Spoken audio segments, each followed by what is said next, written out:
चल ना बहिनी, मॉडर्न जीन्स पैंट विषय पर जाबो। हाँ चलना चलना। ए दुकान वाला भैया मॉडर्न जीन्स पैंट दिखा। ए ले 1500 के। मॉडर्न का मॉडर्न जीन्स पैंट। अच्छा मॉडर्न, ए ले 2000 के। मॉडर्न का मॉडर्न आजकल जैसे पहनते। ए टुरा एतिया ए पैंट ला ले जा और चीर फाड़ के ले आ।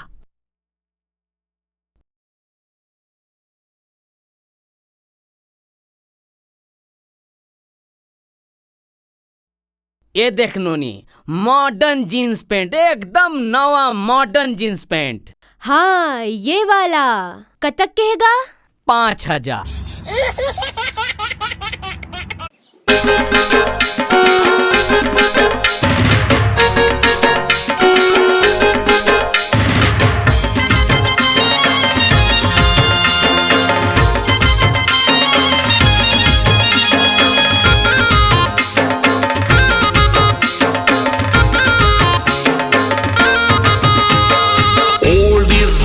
जैसे गर्मी में कोल्ड, पुराना ले नाता जोड़ नवाला छोड़। आगू टूरा मन तोर पीछू पीछू भागे, आजकल देख के तोला कैसे कैसे लागे। चुनुर चुनुर हे पाँव के तोरे, हे चुनुर चुनुर पाँव के तोरे पैरी हा न दागे। फट हटीर हा जींस के ये फैशन कहाँ ले आगे। फिर से पहिर ले न गोरी कुर्ती सलवारा। ले आना रे, ले आना रे, हाँ ले आना रे पुराना फैशन ला दोबारा। ले आना रे पुराना फैशन ला दोबारा।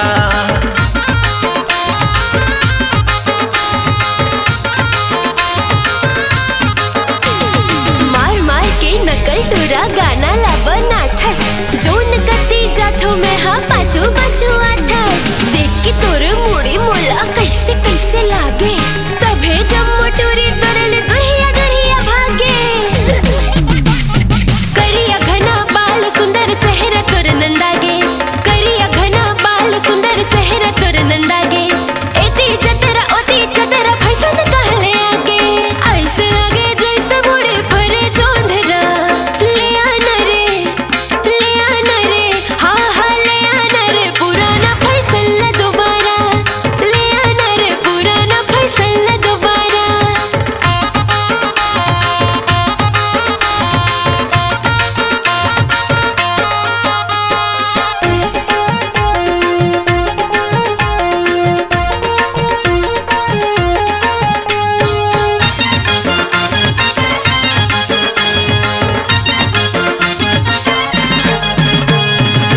नैना के तरिया मा तोरे दुनिया डूब जाथे रे। मुस्किया के देख ले तो धड़कन रुक जाथे रे। रूप मन मोहनी माये फैशन है बेकारा। ले आना रे, ले आना रे, ले आना रे पुराना फैशन ला दोबारा। ले आना रे पुराना फैशन ला दोबारा।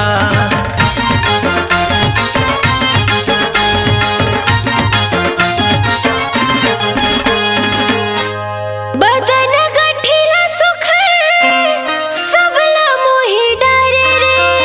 चाल तोरे टूरे मल्ला मछरी कस मारे रे। ऐसे सुंदर चेहरा माये फैशन है बेकारा। ले आना रे हाँ हाँ ले आना रे पुराना फैशन ला दोबारा। ले आना रे पुराना फैशन ला दोबारा। ले आने रे पुराना फैशन ला दोबारा।